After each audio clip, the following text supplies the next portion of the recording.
On est là pour faire des frics, alors je veux tout le monde sur le pont.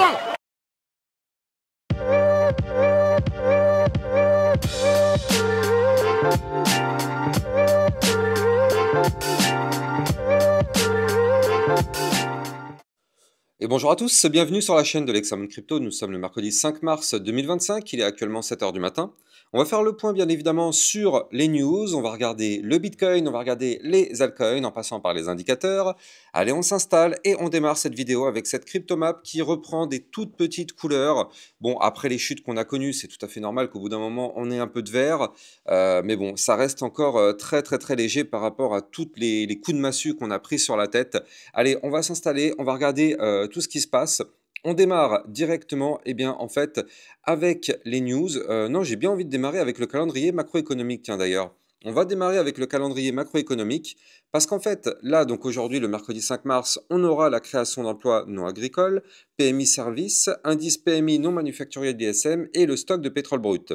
Demain, on aura les inscriptions hebdo au chômage et vendredi, grosse journée. Ça commence à partir de 14 h 30 avec le salaire horaire moyen, création d'emplois dans le secteur non agricole, taux de chômage et surtout le rapport sur la politique monétaire de la Fed, donc ça, très important, et le discours de Powell, président de la Fed, donc ça aussi. Et quand on couple tout ça avec le fait que le 7 mars, souvenez-vous, à la Maison Blanche, il va y avoir un sommet crypto, alors dans ce cas-là, ça pourra être clairement une journée très volatile ce vendredi 7 mars. On va bien évidemment surveiller tout ça en détail. Allez, nous, ce qu'on va faire, c'est qu'on va regarder les news, on va voir ce qui s'est passé un petit peu du côté du secteur crypto. Alors, du côté des news, qu'est-ce qui s'est passé? On a eu le Salvador qui continue d'accumuler du Bitcoin. En effet, Crypto Détente qui nous pousse que le pays a ajouté 5 Bitcoins supplémentaires à sa réserve stratégique. Ils ont maintenant un total de 6100 Bitcoins. Alors oui, c'est vrai que par rapport aux chiffres de MicroStrategy, enfin stratégie de Michael Saylor, où ils ont 499 000 bitcoins, on en est loin, mais mine de rien, 6000 bitcoins, ça commence à devenir très sympa. Alors, il y a aussi, je vous ai posté hier sur Twitter un petit message pour vous dire qu'il y a beaucoup d'altcoins qui sont revenus plus bas que leur niveau du bear market 2022. Je ne sais pas si vous vous rendez compte, mais il y a des altcoins qui ont tellement chuté là sur ce cycle qu'elles sont allées plus bas que le bear market 2022. Ça veut dire que la chute est violente, d'une violence inouïe. Mais bon, ça on le sait, hein, c'est lié à la Bitcoin dominance qui continue de monter. D'ailleurs, on va jeter un coup d'œil sur cette Bitcoin dominance au travers de cette vidéo. Dans le club Lexa Rocket, on avait vu la crypto-monnaie GRT.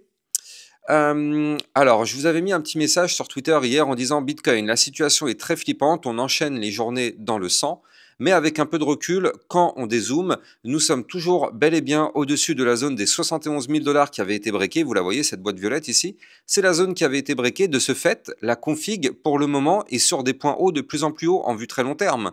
Donc, quand on regarde ça, franchement, mais alors oui, ça fait peur parce qu'on est dans du rouge et on peut même continuer encore de chuter s'il faut, mais est-ce que la configuration est dramatique?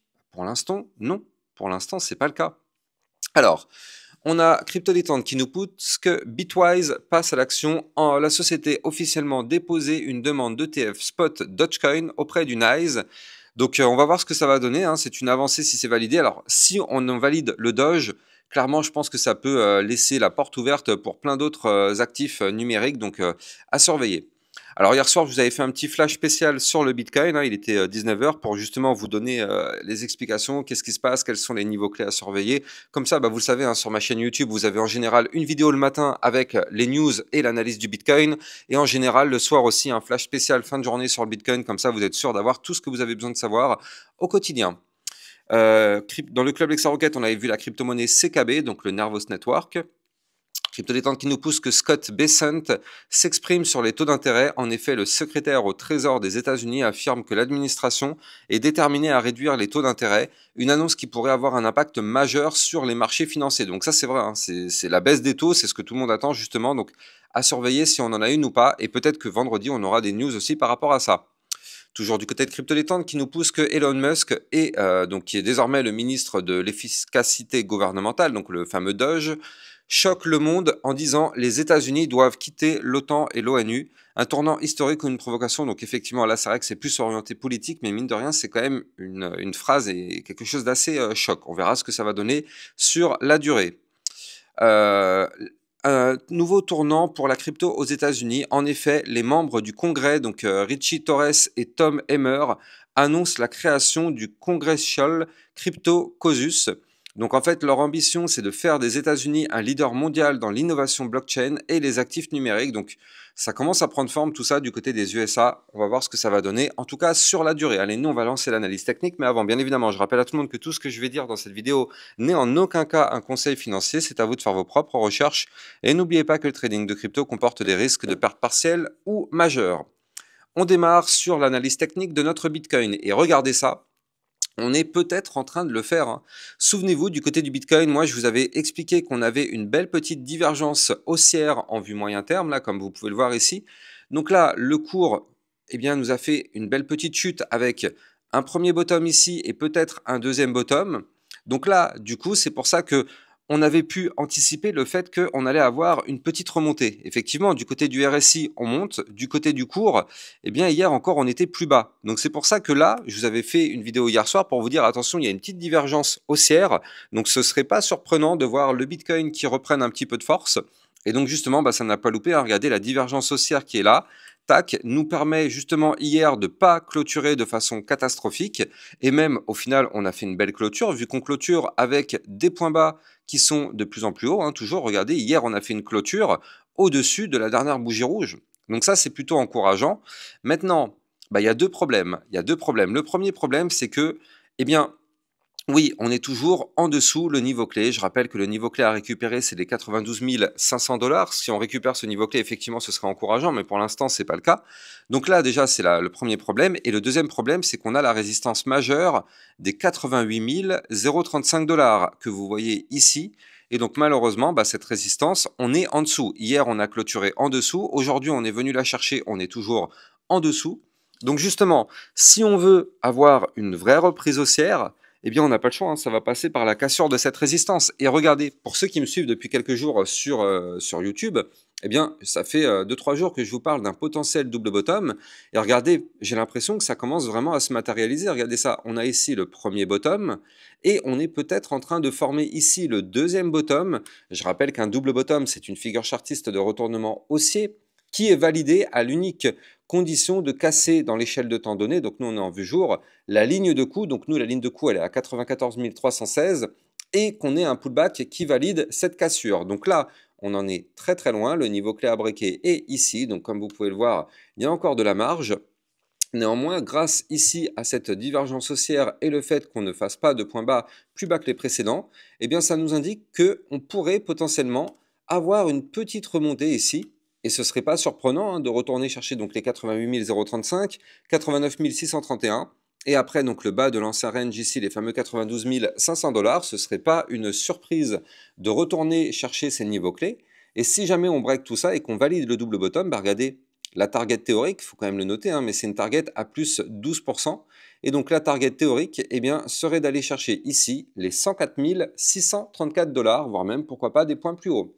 Donc, pour l'instant, je le dis et je le répète, quand on est dans la crypto-monnaie ou dans un marché financier, c'est simple, tant qu'on ne casse pas le dernier point bas, la target est à la hausse. Si on casse le dernier point bas, la target est à la baisse. Donc là, il faut bien comprendre ça parce qu'il y a toujours des personnes qui ont du mal à comprendre dans les commentaires en disant que les gens retournent leur veste et tout ça, un jour c'est haussé, le lendemain c'est baissé. Je répète, parce qu'en fait, soit bah, les gens effectivement prennent le temps pour se former, en tout cas ceux qui ne comprennent pas ces concepts-là, eh ben, il faut prendre le temps de se former. Je rappelle que sur mon site internet lexamoncrypto.fr, toutes mes vidéos formations sont toutes gratuites en libre accès. Donc ça vaut le coup de prendre quelques heures pour se former, mais si on ne veut pas se former, c'est pas grave.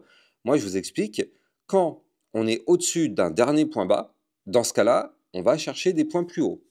Bien sûr, à condition de casser les résistances. Si on casse un dernier point bas, le but est d'aller chercher des points bas encore plus bas. C'est aussi simple que ça, et ça, c'est ce qu'on apprend dans tous les manuels de trading, que ce soit des marchés traditionnels ou de crypto-monnaie. C'est comme ça que ça fonctionne. Donc là, pour l'instant, comme vous pouvez le voir, on forme des points bas plus hauts que les précédents. Donc pour l'instant, nos targets sont à la hausse, sauf si on n'arrive pas à casser les résistances et surtout si on break le dernier point bas. Donc le dernier point bas, je le redonne, il se situe ici, 84 060, tant qu'on est au-dessus de ce niveau clé, aucune inquiétude du côté de notre Bitcoin. Donc là, pour l'instant, on n'est pas trop mal. Regardez cette vue un peu plus court terme là sur le Bitcoin. Franchement, c'est plutôt propre, hein. On cherche à récupérer notre ruban de moyenne mobile. Là, ici, on le voit beaucoup mieux, hein, le double bottom. Regardez, on le voit beaucoup mieux comme ça. C'est beaucoup plus propre. Donc bon, pour l'instant, c'est plutôt pas mal ce qu'on est en train de faire. Alors, est-ce qu'on peut parler comment dire, de fin de chute? Pour l'instant, non, hein, c'est très difficile d'en parler, étant donné qu'on est toujours sous les résistances dont je vous ai parlé. On est toujours sous les 88 035, on est toujours sous le bas de l'ancien range.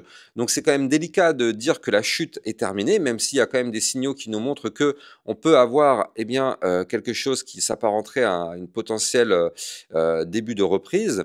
Mais bon, pour l'instant, en tout cas, ça reste extrêmement délicat. On a toujours, je le rappelle, un momentum MACD ici qui est toujours contrôlé par les bears. Et pour l'instant, malheureusement, ils ne veulent pas lâcher. Ils ne veulent pas lâcher. Ce sont toujours eux qui contrôlent le marché. Donc pour l'instant, on doit toujours rester extrêmement prudent sur le Bitcoin. Je rappelle qu'à la seconde où le Bitcoin fait une chute de 1 ou 2%, les altcoins, c'est du moins 5, moins 10. Donc du coup, forcément, vous l'avez compris, toujours garder les yeux sur le Bitcoin. En tout cas, je le répète, hein, si vous avez suivi mes dernières vidéos, mais si on veut vraiment se tirer d'affaire, il faut absolument récupérer ici notre canal ascendant.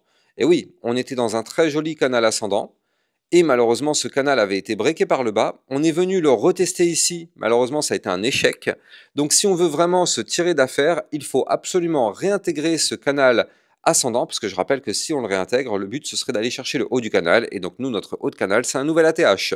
Donc, là, en tout cas aujourd'hui, mais bon, chaque jour, le niveau clé est de plus en plus haut. Donc, en tout cas, aujourd'hui, le niveau clé, c'est les 95 293. Et c'est intéressant quand on sait que le calendrier macroéconomique est très chargé vendredi. Et bien regardez ça, vendredi, je vous donne le niveau clé. Mais le niveau clé de vendredi, ce sera ici à 95 537 $. Donc ce serait bien de clôturer la journée de vendredi au-dessus de ce niveau clé pour réintégrer l'ancien canal ascendant et reprendre de la force. Donc on verra d'ici là ce qui va se passer. Mais pour le moment, pas d'inquiétude sur le Bitcoin. On est au-dessus du dernier point bas. Pour l'instant, tout va bien sur notre Bitcoin. Est-ce que c'est le cas pour les altcoins? Eh bien, pas tout à fait, hein. Justement, on va regarder ces altcoins. Avant de regarder les altcoins, je rappelle que vous pouvez me suivre, bien évidemment, sur Twitter pour recevoir toutes les news et toutes les actualités crypto, donc n'hésitez pas. Et n'oubliez pas de venir rejoindre le club Lexa Rocket si vous le souhaitez pour recevoir encore plus de vidéos concernant d'autres crypto-monnaies. Donc, et quand c'est la bonne période, ça vous permet aussi d'avoir des vidéos concernant des crypto-pépites, c'est-à-dire des crypto-monnaies à surveiller de très près. Bon, là, en ce moment, vu que le Bitcoin fait un peu n'importe quoi, c'est difficile du côté des altcoins. Mais c'est pas grave, on a aussi des niveaux clés à surveiller à la baisse, donc quoi qu'il arrive, on a toujours des belles opportunités, que ce soit à l'achat ou en short. Bref, donc là, on va aller checker donc justement nos altcoins. Alors du côté des altcoins, bien évidemment, comme d'habitude, on démarre avec l'Ethereum. L'Ethereum qui nous fait toujours malheureusement des choses pas très jolies. Alors heureusement qu'on a un support, hein, on a le support des 2146 $ et heureusement qu'il est là ce support. Parce que si ce support ne serait pas là, je pense qu'on serait déjà retombé sous les 2000 $, clairement. Là, on serait aujourd'hui à 1900, 1800 $ peut-être. Regardez, j'ai un support ici à 1834 $. Donc je pense que si on n'avait pas ce support actuel, on serait retourné chercher ces 1800 $. Mais bon, en tout cas, pour l'instant, on a ce support, le support des 2146. Regardez, ça fait maintenant 1, 2, 3, 4, 5 jours qu'on touche ce support. Et ce support, eh bien, nous retient. D'ailleurs, regardez, il faut le noter ici, quand on avait fait une belle mèche dégueulasse, eh bien, encore une fois, c'était ce support qui avait retenu la chute du cours. Donc, pour l'instant, ce support nous retient. Malheureusement, les points hauts sont toujours de plus en plus bas, les points bas sont toujours de plus en plus bas. On est toujours sous les niveaux clés qu'il faut absolument récupérer. Donc là, du côté de l'Ethereum, il faut noter quand même qu'on est loin, hein. Il faut récupérer dans un premier temps les 2343. Puis par la suite, il faudra récupérer ici le bas de l'ancien range. Ce bas de l'ancien range se situe ici à 2560.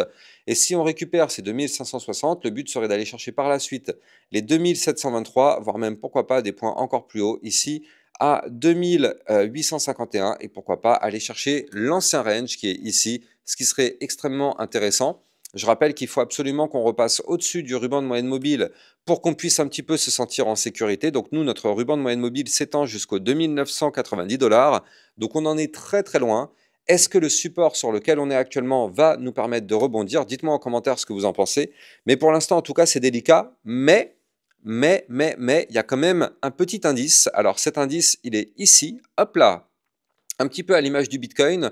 On voit ici l'apparition d'une belle petite divergence.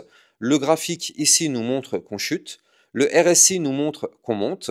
Il y en a un des deux qui ment. En général, le RSI ne ment pas. Donc là, on a une belle petite divergence haussière. Donc là, justement, ça pourrait nous indiquer qu'on pourrait avoir potentiellement un rebond sur ce support. Encore une fois, je rappelle la règle, mais tout suit le Bitcoin. À la seconde où le Bitcoin se met à cracher, tout le marché crypto chute avec lui. Donc c'est pour ça qu'il faut être très prudent.